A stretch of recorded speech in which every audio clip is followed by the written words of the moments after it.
Magandang umaga Davao, Mindanao at sa apat na sulok ng mundo.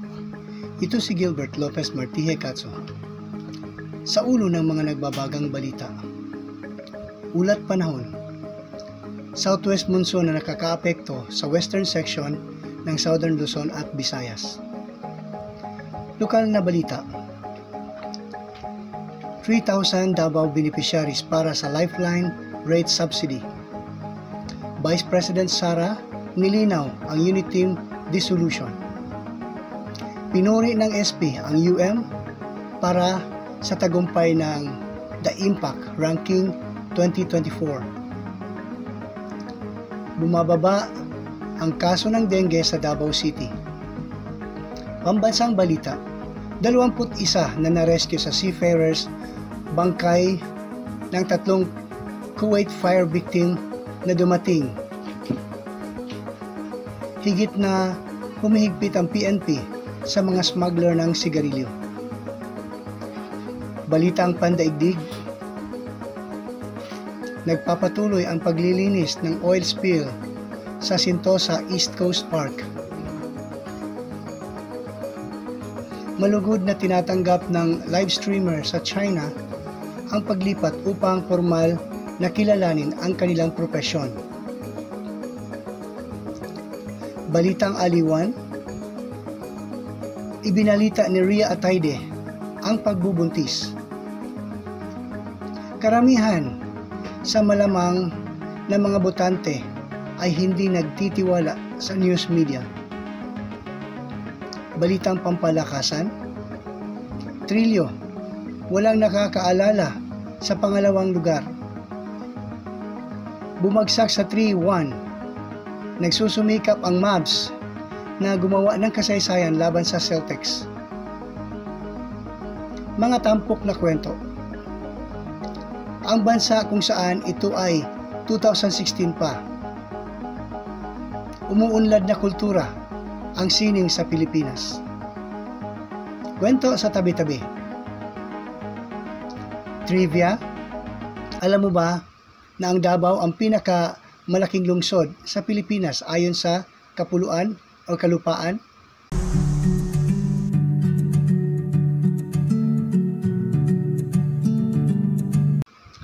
Ulat panahon. Southwest monsoon na nakakaapekto sa western section ng Southern Luzon at Visayas. Ang Visayas at Mindanao ay makakaranas ng bahagyang maulap hanggang sa maulap na papawirin na may pulupulong pag-ulan at pagkidlat, pagkulog, dulot ng localized thunderstorm, at posibleng flash flood at landslide sa panahon ng matinding kidlat at pagkulog.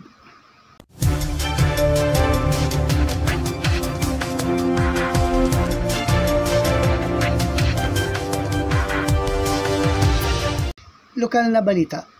Noong Hunyo 13, 2024, ang Davao Light ay katuwang ng Department of Social Welfare and Development Davao Region ay nagbigay ng lifetime rate subsidy sa humigit kumulang 3,000 benepisyaryo. Inihayag ni Fermin Idelion, pinuno ng Reputation and Enhancement Department ng DLPC sa kapihan sa PIA noong Hunyo 14, 2024 na mayroong 3,184 na benepisyaryo kung saan 3,073 ang miyembro ng Pampatawid Pamilyang Filipino Program or 4Ps. Binigyang diin niya na bagamat ang subsidy sa una ay para sa mga miyembro ng 4Ps, nakinabang din ito sa mga pamilya mula sa marginalized sector. Ang lifetime rate subsidy ay sinasadya para matulungan ang ating mga mamamayan na para sa 4Ps and marginalized sector na hindi maghirap sa pagbabayad ng kanilang power consumption or utilities na man talaga ay ang rate subsidy ay iilan upang tulungan ang ating mga kapatid na miyembro ng PORPIS at marginalized sector na tulungan sila sa kanilang pagbabayad sa power utility sa pamamagitan ng subsidiyo o subsidiya o diskwento batay sa kanilang konsumo. Aniya, binanggit niya na ang subsidy ay maaaring sumaklaw hanggang 100% ang mga karapat-dapat na singil sa utility ng mga individual na humihimok sa mga karapat-dapat na mag-apply. Aniya, sa kabila ng malaking bilang ng mga benepisyaryo ng PORPIS sa Davao Region, marami ang hindi nag-apply dahil sa mga kadahilanan tulad ng hindi pagmamay-ari ng mga bahay o pagiging nangungupahan lamang. Nilinaw ni Vice President at Education Secretary Sara Duterte ang pagbuwag ng UNITEAM sa 126th Independence Day commemoration sa Davao City. Sa panayam ng media noong Miyerkules ng umaga, Hunyo 12, 2024 sa Rizal Park, ipinaliwanag ni Duterte na nakipagtutulungan siya sa Pangulong Ferdinand Bongbong Marcos bilang UNITEAM noong 2022 election. Ang UNITEAM was a tandem during 2022 election, and then the tandem of Bongbong Sara during the 22 election, and then humana ang election. Nadaog na mi and nagpapasalamat mi sa atong mga kaigsuunan, sa ating mga kababayan sa kanilang suporta noong 2022.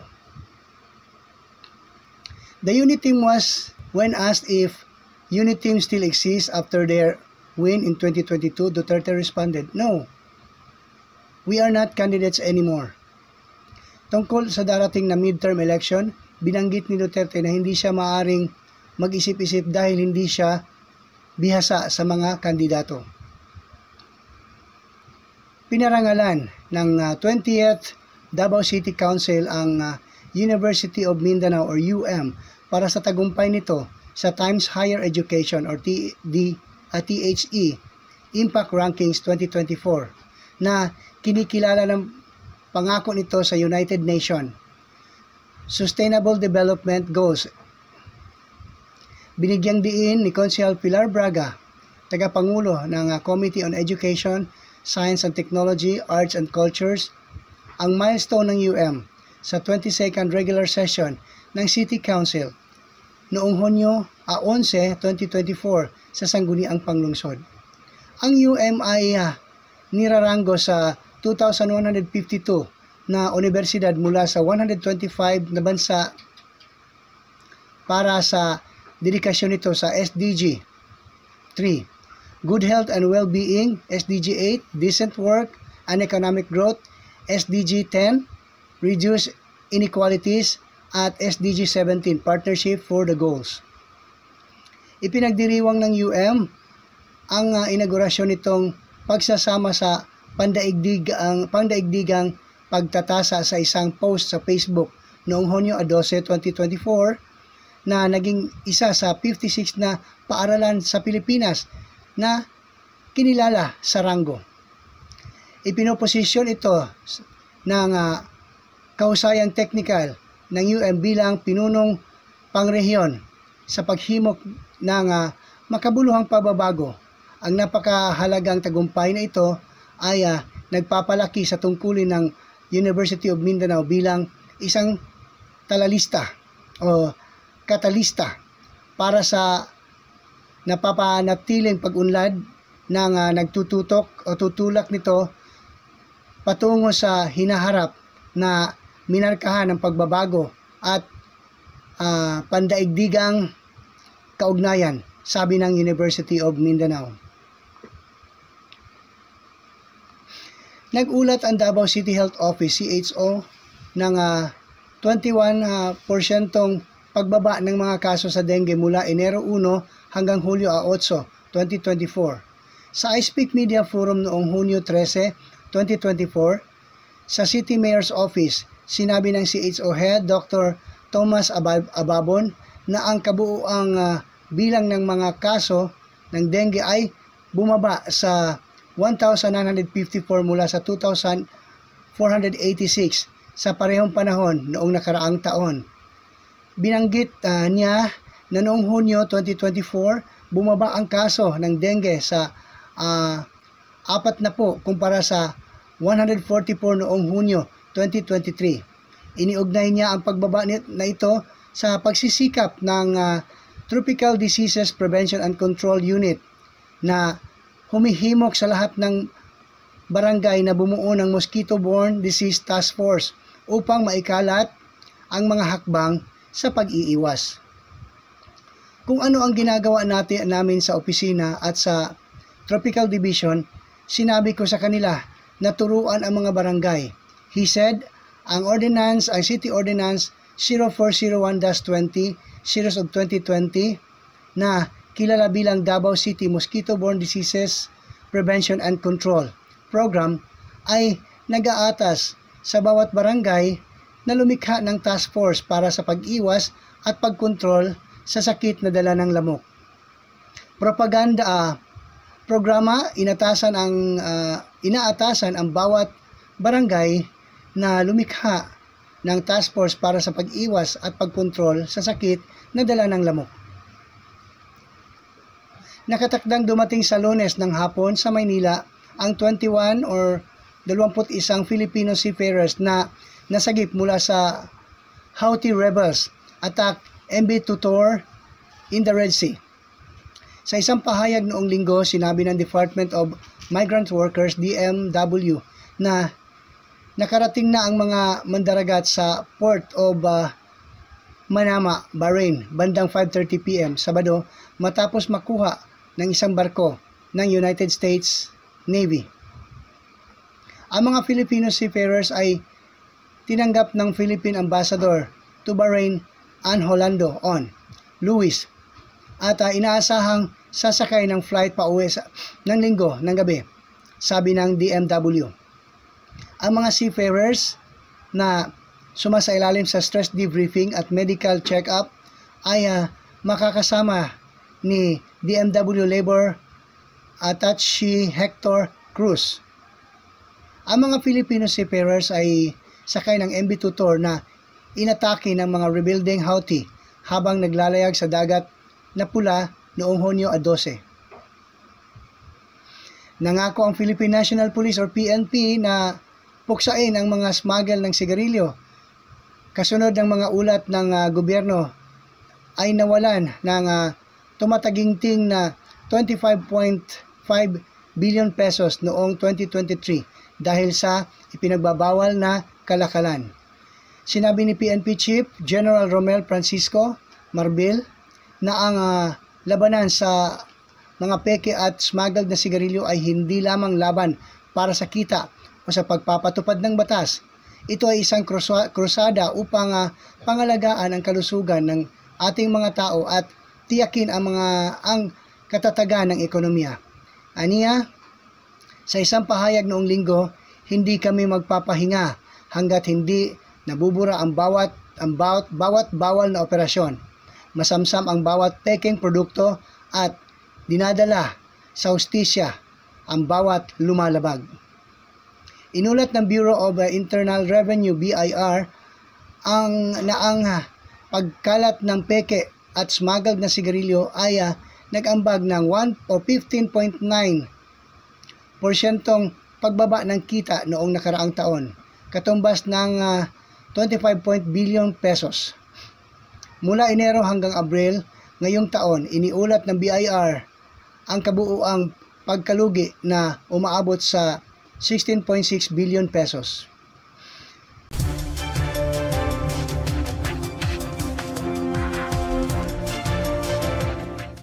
Balitang pandaigdig.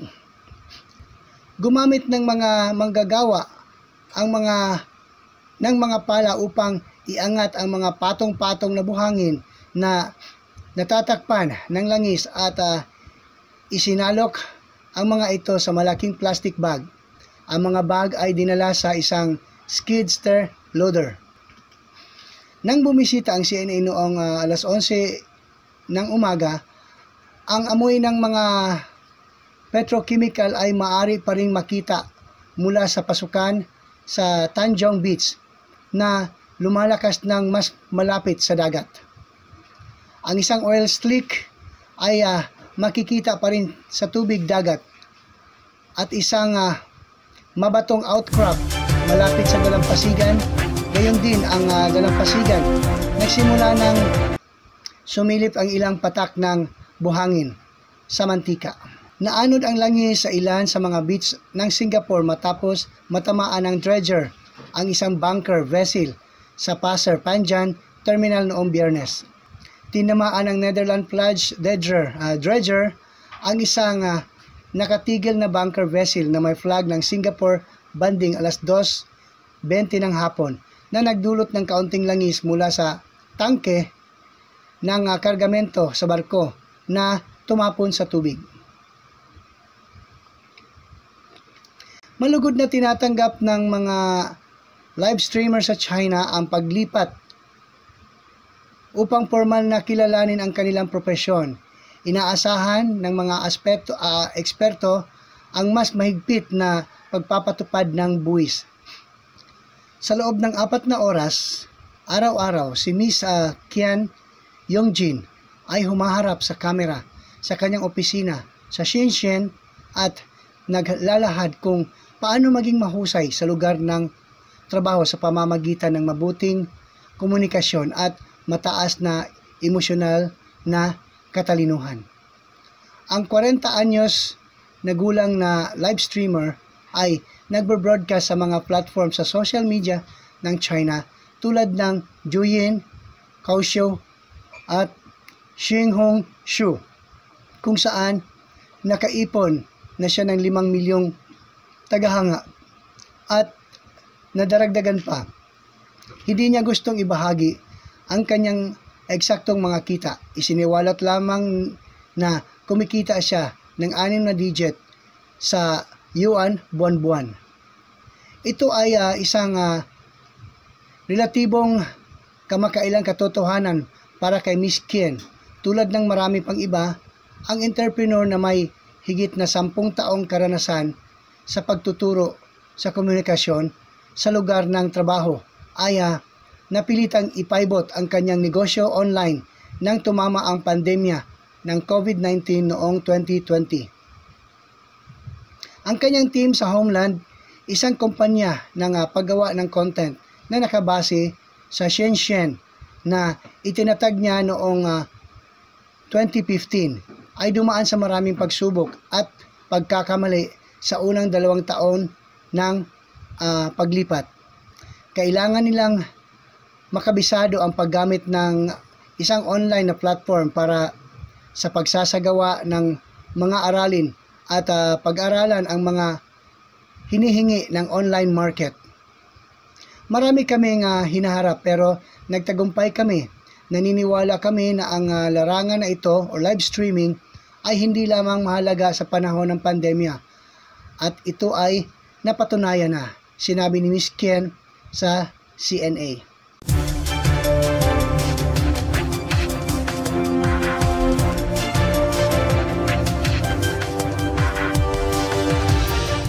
Balitang aliwan. Inanunsyo ni Rhea Atayde noong linggo na sila ay ang kanyang asawa na si Sanju Marudo ay nag-aasam ng isang anak na pinawi ng mga haka-haka tungkol sa kanyang pagbubuntis. Ibinunyag ng aktres ang balita sa pamamagitan ng Instagram post noong Father's Day kung saan binati niya ang asawang si Marudo. Ang kasamang larawan ay naglalarawan ng mga mag-asawa sa beach na nagpakita ng baby bump si Atayde. To dad, you already and the dad I know you'll be. I love you. At only Sanju Marudo. She wrote on the caption, sobrang excited sa bagong chapter na ito. Kasama ka, she said. Tinutugunan ng post ang kamakailang mga haka-haka na kumalat sa mga gumamit ng social media tungkol sa pagbubuntis ni Ataide. Hindi nagtitiwala ang mga Amerikano sa ilang pangunahing institusyon ng US, partikular na ang pambansang media ng balita. Ang mga mas bata ay mas malamang na nagtiwala or magtitiwala sa media na may 47% ng mga edad na 18 to 34 ang nagsasabing pinagkakatiwalaan nila ito at 46% ang nagsasabi ng baligtaran.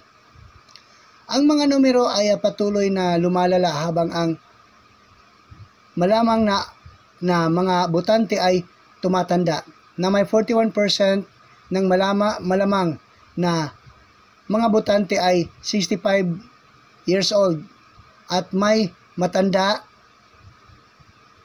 may matanda at nagsasabing nagtitiwala sila sa media kumpara sa 57% na hindi. Sa pagdating ng halalan sa pampanguluhan sa Nobyembre, tinanong din ng poll ang mga botante kung gaano sila katiwala sa mga sumusunod na pahayag. Iuulat ng media ang mga issue na pinakamahalaga sa iyo, 42% lamang ang nagsasabing tiwala sila sa nangyayari habang 54% ang nagsasabing hindi sila kumpiyansa. Nang tanungin kung ang media ay sasakupin ang lahat ng mga kandidato ng patas, 31% lamang ang tiwala na gagawin ito ng media habang 65% ay hindi nagtiwala.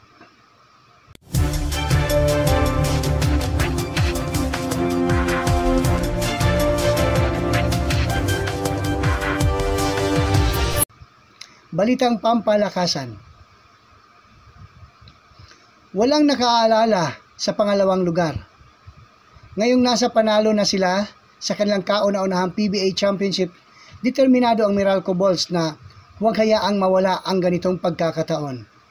Ang kanilang unang pagkakataon upang isara ang serye ay sa Linggo ng gabi sa Game 6 ng Philippine Cups Finals sa Smart Araneta Coliseum, kung saan ang prangkisa na dumanas ng napakaraming title heartbreaks ay maaaring gawing malayong alaala ng mga pagkatalo na yon sa panibagong tagumpay laban sa pinapabura ng San Miguel Beermen. Walang nakaalala sa pangalawang lugar. You got to win, want to gain respect, sabi ni Coach Luigi Trillo noong Biyernes, matapos makuha ang Bulls ang Game 5, 92-88 para sa 3-2 lead sa serye. Pinapaboran ng kasaysayan ang Meralco dahil 15-19 na koponan ay nakalipas sa 20 taon or 12 taon na nanalo sa Game 5 upang kunin ang pivotal advantage sa final ang napunta sa pag-agaw ng championship trophy. Ngunit ang San Miguel ay hindi estranghero sa pagtagumpayan ng ganoong deficit na nanalo ng mga titulo sa 2019 at 2022 Philippine Cup laban sa Magnolia at TNT. Ayon sa pagkakasunod-sunod sa isang sunod-sunod na pagbabalik na paraan. Sa paghaharap ng Dallas sa 3-0 deficit sa NBA Finals, bumangon si Doncic at pinangunahan ang Mavericks na sa 122-84 shell-locking ng Boston Celtics noong Biyernes ng gabi sa Game 4 sa kanyang home court. Si Doncic ay nagtala ng 29 na puntos, 5 assist, 5 rebound at 3 steals. Isang performance halos nabura ang fourth quarter collapse sa Game 3 na naging dahilan ng pagsisiyasat ng Dallas Stars mula sa media sa buong bansa. Sa larong iyon, nahabol ng Mavericks ang ng 21, kasunod ang 3-pointers na si Derrick White, may 11-7 na natitira sa laro bago nagsagawa ng isang nilalagnat na rally na nagdudulot sa kanila sa loob ng 93-90.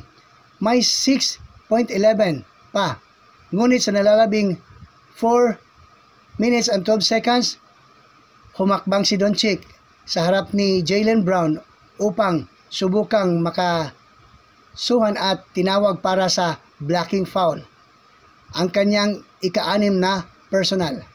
Hinamon ni Dallas ang tawag na tumayo na pinapunta si Doncic sa bench para sa natitirang bahagi ng paligsahan. Nakagawa si Doncic ng 4 sa kanyang mga fouls sa huling quarter.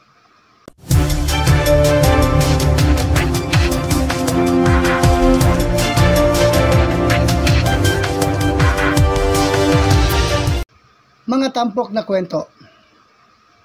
Sa Ethiopia, ang taon ng kapanganakan ni Hesukristo ay kinikilala bilang 7 o 8 taong pagkaraan ng Gregorian o Western na kalendaryo. Ang bagong taon o Inkutatash ay ipinagdiriwang noong Setyembre, kapag ang bulaklak ng Adi Abiba na katutubo sa Ethiopia ay namumulaklak, Abel Gashaw. Tuwing September 11, ipinagdiriwang ng Ethiopian ang pagtatapos ng taon at ang simula ng isa pa. Gayunpaman, kapag ang bansa sa East Africa ay tumutunog sa bagong taon nito sa loob ng ilang buwan, ay technical na magiging 2017 ayon sa kalendaryong Ethiopian. Kaya bakit ang Ethiopia ang pangalawang pinaka mataong bansa sa Africa, 7 taon at 8 buwan, ay nasa likod ang karamihan sa iba pang bahagi ng mundo? At paano iyon gumagana para sa mga Ethiopia na naninirahan sa isang lalong magkakaugnay na planeta na karamihan ay nagpapatakbo na isang ganap na naiibang panahon? Ang sagot ay ang ay nakasalalay sa tradisyon na nagmula noon mga siglo at isang matatag na pakiramdam ng pambansang pagkakakilanlan.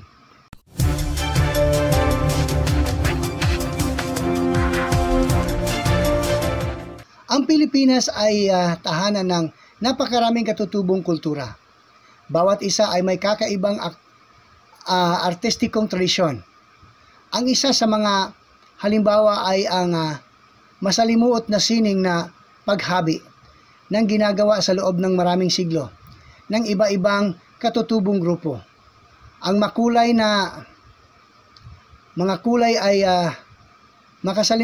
masalimuot na pattern ng mga hinabing tela tulad ng tinalak, ng teboli at ang abil ng Iloko, ng Iloko ng mga Ilocano ay nagpapakita ng husay at pagkamalikhain ng mga habi na Pilipino. Ang tradisyonal na musikang Pilipino ay isa pang mahalagang bahagi ng pamana ng kultura ng bansa. Ang mga instrumentong tulad ng kulintang, kubing at angklong ay gumagawa ng mga malambing na tunog na sinasabayan ng mga tradisyonal na sayaw, ritual at pagdiriwang. Ang mga anyo ng sining na ito ay patuloy na umuunlad sa mga katutubong pamayanan at nagsisilbing link sa kanilang nakaraan na ninuno. Kwento sa tabi-tabi. Ating tunghayan.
At sa trivia, alam mo ba na ang Davao ang pinakamalaking lungsod sa Pilipinas ayon sa kalupaan?